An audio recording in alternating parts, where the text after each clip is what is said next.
உலகெங்கிலும் நடக்கும் முக்கிய நிகழ்வுகளை குறுஞ்செய்தி வடிவத்தில் தெரிந்து கொள்ள ஆதன் செயலியை டவுன்லோட் செய்யுங்கள். ஆதன் செயலியை டவுன்லோட் செய்ய டிஸ்கிரிப்ஷனில் உள்ள லிங்கை கிளிக் செய்யவும்.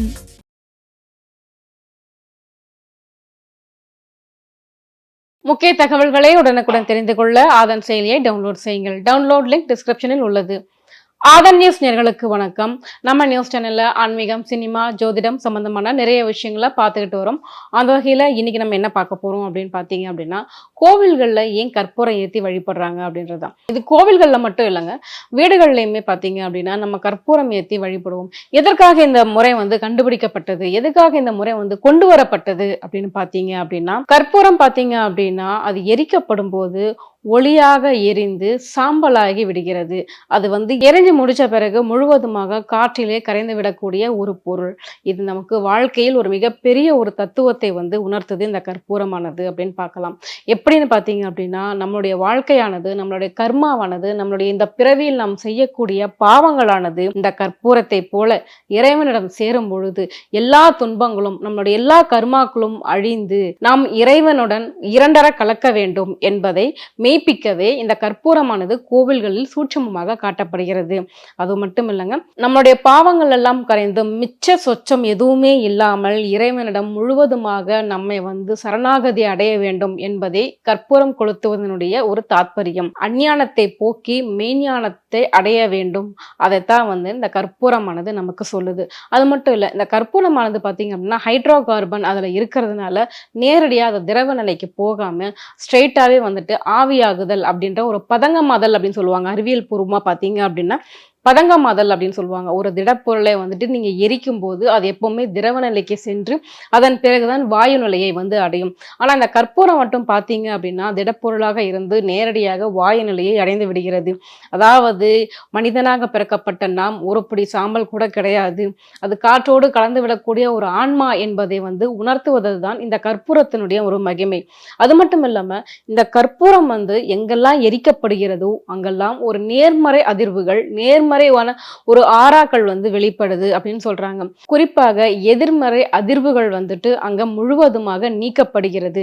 கற்பூரம் எரியக்கூடிய அந்த இடத்துல பாத்தீங்க அப்படின்னா ஒரு நல்ல ஒரு நறுமணம் வீசும். அந்த நறுமணம் மூலமாகவே பாத்தீங்க அப்படின்னா நம்ம கொள்ள ஊற்றெடுக்கும். இந்த கற்பூர ஒளியை நீங்க கொஞ்ச நேரம் அப்படியே உத்து பார்த்துக்கிட்டே இருந்தீங்கன்னா நம்மளுடைய மனதானது ஒருமுகப்படும். இறைவனுடன் சேருவதற்கான எளிய வழி இந்த கற்பூர தீபாராதனையை பார்ப்பது அப்படின்னு நம்ம முன்னோர்கள் சொல்லிக்கிட்டு இருக்காங்க. மேலும் இந்த கற்பூரத்துல பாத்தீங்க அப்படின்னா நிறைய அறிவியல் பூர்வமான நிறைய விஷயங்கள் இருக்கு. இந்த குழந்தைங்களுக்கெல்லாம் நெஞ்சு சளி அதிகமா இருந்துச்சு அப்படின்னா அந்த கற்பூரத்தை தேங்காய் எண்ணெயில சூடு பண்ணி நெஞ்சில தேய்ப்பாங்க பாருங்க. இந்த கற்பூரம் அறிவியல் ரீதியாகவும் மருத்துவ ரீதியாகவும் கூட பயன்படுது. இந்த கற்பூர வாசனை ஒரு சிலருக்கு மட்டுமே சுவாச கோளாறு இருப்பவர்களுக்கு ஒரு அலர்ஜியை ஏற்படுத்தலாம். ஆனால் பெரும்பான்மையானவர்களுக்கு பார்த்தீங்க அப்படின்னா இந்த கற்பூரமானது சளி தொல்லை, தலைவலி, நாள்பட்ட அந்த சுவாச கோளாறு அந்த மாதிரி இருக்கிறவங்களுக்கெல்லாம் ஒரு எளிய தீர்வை இந்த கற்பூர வாசனையானது கொடுக்கும். சருமத்தில் இருக்கக்கூடிய பருக்களை அகற்றக்கூடிய சக்தி பார்த்தீங்கன்னா கற்பூரத்துக்கு இருக்கும். ஒரு சிலருக்கு இந்த பனிக்காலங்கள்லாம் உதடு எல்லாம் வெடித்து ரொம்ப ட்ரையா இருக்கும். அவங்க எல்லாமே இந்த கற்பூரத்தை தேங்காய் எண்ணெயில இழைச்சு உதட்ட தடவுனீங்க அப்படின்னா கொஞ்சம் கொஞ்சமாக அந்த வெடிப்பானது, அந்த எரிச்சலை உண்டாக்கக்கூடிய ஒரு தன்மையானது உங்க விட்டு நீங்கும். பூஜைக்கு பயன்படுத்தக்கூடிய அந்த கற்பூரத்தை தேங்காய் எண்ணெயோட சேர்த்து தலைக்கு தேய்ச்சிட்டு வந்தீங்க அப்படின்னா நிறைய பேர் தலையில இந்த ஈறு, பேனு, பொடுகெல்லாம் இருக்கும். அதெல்லாமே சீக்கிரமா காணாம போயிடும் சொல்றாங்க. இந்த மாதிரியான உடல் உபாதைகளுக்கும் மன ரீதியான பல பிரச்சனைகளுக்கும் இந்த கற்பூரமானது நமக்கு நல்ல தீர்வை தருது. அதனாலதான் கோவில்ல கற்பூர தீபாராதனையை தொட்டு நம் நெற்றியிலும் கண்களிலும் ஒற்றிக்கொள்ளும் பொழுது நமக்கு இருக்கக்கூடிய மறைமுகமான பிரச்சனைகளும் சரி, நேரடியான பிரச்சனைகளும் சரி கொஞ்சம் கொஞ்சமாக நம்மை விட்டு விலகுவதாக சாஸ்திரங்கள் சொல்றாங்க. இன்னொரு விஷயம், இந்த பச்சை கற்பூரம் அப்படின்னு சொல்லக்கூடிய வாசனை தரக்கூடிய அந்த பச்சை கற்பூரத்திற்கு மிகப்பெரிய அளவுல ஒரு மருத்துவ குணங்கள் இருந்தாலும் ஐஸ்வர்யத்தை ஈர்க்கக்கூடிய, செல்வத்தை ஈர்க்கக்கூடிய மிகப்பெரிய அபார சக்தி இருப்பதாக நிறைய சாஸ்திரங்கள் சொல்லிக்கிட்டு இருக்கு. அது நிறைய பேர் நிஜமாவே நேரடியாகவே அதை பயன்படுத்தி அதன் மூலமாக நல்ல எளிய தீர்வுகளும் கிடைச்சிருக்கு. கொஞ்சம் அந்த பச்சை கற்பூரத்தை எடுத்து பணம் வைக்கக்கூடிய பெட்டியிலையும் பீரோவிலையும் பர்ஸ்லையும் நீங்க வச்சீங்க அப்படின்னா எங்கிருந்தாவது எப்படியாவது உங்களுக்கான வந்து சேர வேண்டிய அமௌண்ட் காசு வந்து உங்களுக்கு வந்துடும். அதே மாதிரி பர்ஸில் வந்து நிரந்தரமாக பணம் தங்கும் அப்படின்னு சொல்றாங்க. கண்டிப்பா மிகப்பெரிய ஒரு இரையாற்றலும் மிகப்பெரிய ஒரு சக்தியும் இருக்கக்கூடிய இந்த கற்பூரத்தை வீடுகள்லையும் கோவில்களையும் கண்டிப்பாக நம்ம ஏற்று நம்மளுடைய வாழ்க்கையை வந்து வளப்படுத்திக்கணும். கோவில் எல்லாம் பாத்தீங்க அப்படின்னா அந்த பூ பழம் தேங்காய் வெற்றிலை பாக்கு இதெல்லாம் வச்சு அர்ச்சனை தட்டை வந்து கண்ணில் ஒத்திக்கிட்டு சாமிக்கு அர்ச்சனை பண்ணி தருவாங்க. இது எதுக்காக அப்படின்னு பாத்தீங்க அப்படின்னா ஒவ்வொரு பொருளுக்கும் ஒவ்வொரு விதமான ஒரு அம்சங்கள் இருப்பதாக கூறப்படுகிறது. அதாவது நம்ம ஏதாவது ஒரு சங்கல்பம், அதாவது ஏதாவது ஒரு விஷயத்தை மனசுல நினைச்சு அதை இறைவனுடைய திருப்பாதங்களை நேரடியாக கொண்டு போய் சேர்க்கணும் அப்படிங்கிறது அர்ச்சனை தட்டு அப்படிங்கிறது ஒரு சின்ன ஒரு மெசஞ்சர் அப்படின்னு சொல்லலாம். நமக்கான காரியத்தை மனசுல நினைச்சு அந்த பொருட்களை வந்து தொட்டு இந்த பொருள்கள் மூலமாக என்னுடைய எண்ண ஓட்டத்தை உன்கிட்ட நான் கடத்துகிறேன் இறைவா அப்படின்னு சொல்லி அதை தொட்டு அந்த மங்கள பொருளானது அந்த பூவானது சுவாமியினுடைய பாதங்களுக்கும் அந்த தேங்காயானது உடைக்கப்படும் பொழுது நம்மளுடைய கெட்ட எண்ணங்கள் அங்கேயே உடைபடுவது போலவும் அந்த வாழைப்பழத்தை வைத்து வணங்கும் பொழுது என்னுடைய காரியங்கள் வந்து சீக்கிரமா வேகமாக நிறைவேறணும் இறைவா அப்படின்னு சொல்லி வேண்டிக்கிட்டு அந்த சங்கல்பத்தை நிறைவேற்றி இந்த தட்டை வந்து கொடுத்து நீங்க வேண்டும் பொழுது பார்த்தீங்க அப்படின்னா நிச்சயமாக உங்களுக்குள் இருக்கக்கூடிய அந்த நேர்மறை எண்ணங்களானது வெளிப்பட்டு கடவுள் உங்கள் பிரார்த்தனையை ஏற்றுக்கொள்வார்.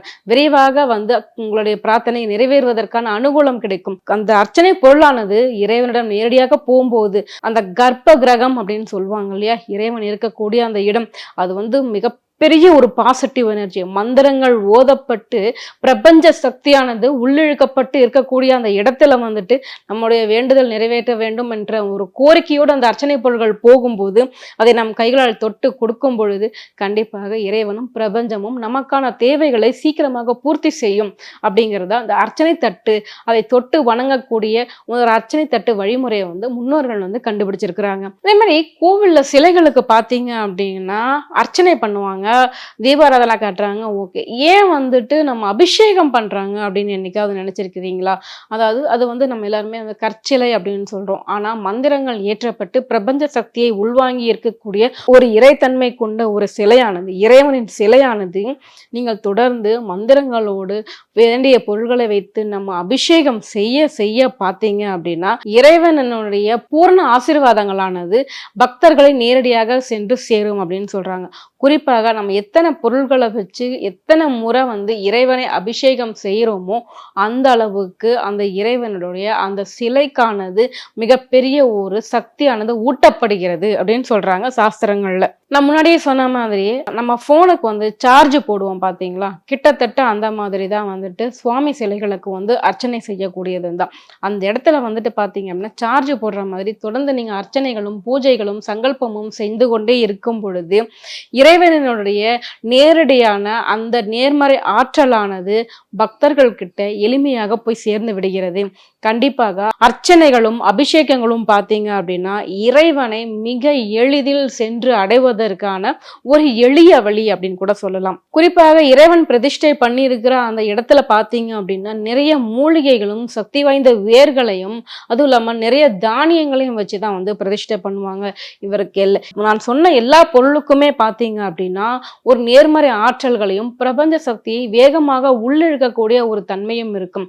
குறிப்பாக இந்த சிவன் கோவில் எல்லாம் பார்த்தீங்க அப்படின்னா அபிஷேகம் பண்ணி வெளியே வரக்கூடிய அந்த தீர்த்தத்தை வந்து நிறைய பக்தர்கள் பாட்டில் எல்லாம் பிடிச்சிட்டு போவாங்க, எடுத்து தலையில தேய்ச்சுப்பாங்க. நிறைய பேர் வந்து அதை அப்படியே வாங்கி குடிக்கவும் செய்வாங்க. கண்டிப்பாக இது போன்று செய்யும் போது பார்த்தீங்க அப்படின்னா இறைவனுடைய அந்த நோய்களை வந்து சீக்கிரமா தீர்த்திடும். வீட்டுல வந்துட்டு எந்த கெட்ட எண்ணங்களும் வராது, எந்த கெட்ட சக்திகளும் அண்டாது அப்படின்னு சொல்லுவாங்க. இது வந்து முற்றிலும் 100க்கு 100 உண்மை அப்படின்னு சொல்றாங்க.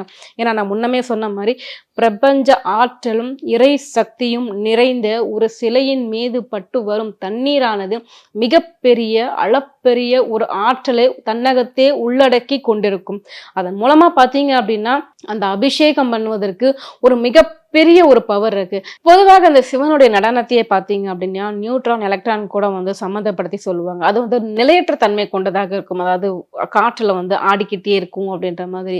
கிட்டத்தட்ட அந்த கருவறைக்குள்ள இருக்கக்கூடிய அந்த நியூட்ரான் எலக்ட்ரானுடைய ஆற்றல் வந்து அபிஷேகம் பண்ணும் போதும் கற்பூர தீபாராதனை காட்டும் போதும் நம்மளுடைய அர்ச்சனை வந்து செய்யும் போதும் பார்த்தீங்க அப்படின்னா அதனுடைய அளப்பரிய நேர்மறை ஆற்றல்களானது இந்த எல்லா பொருள்களின் மூலமே கலந்து நம்ம கிட்ட அந்த அந்த தட்டை கொண்டு வந்து நீட்டும் போது பாத்தீங்க அப்படின்னா நமக்கான பிரபஞ்ச சக்தியை எளிதில் கிடைக்கக்கூடிய ஒரு வரமாக அந்த இடம் வந்து அமையுது அப்படின்னு தான் சொல்லணும். குறிப்பா கோயில் இருக்கக்கூடிய இடங்கள் பாத்தீங்க அப்படின்னா பொதுவாகவே நிறைய ஒரு பாசிட்டிவ் வைப்ரேஷனை வந்து வச்சிருக்கக்கூடிய ஒரு இடமாகத்தான் இருக்கும்.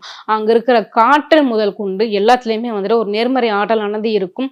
குறிப்பாக கோவில் கருவறையிலிருந்து வெளிப்படக்கூடிய அந்த ஆற்றலானது நேர்மறை அதிர்வுகள் அதிகமாக இருக்கும். அந்த இடத்துலயே வந்துட்டு பாத்தீங்க அப்படின்னா பொதுவாகவே இந்த கருங்கல் கோவில்கள் ரொம்ப பழமையான கோவில்களுக்கெல்லாம் போய் பார்த்தீங்கன்னா உங்களுக்கு அந்த வைப்ரேஷன் வந்து நீங்களே ஃபீல் பண்ண ஆரம்பிச்சிருவீங்க. நம்மளே அறியாம ஒரு மன நிம்மதி, ஒரு அமைதியான சூழல் வந்து அதுல வந்து ஏற்படும்.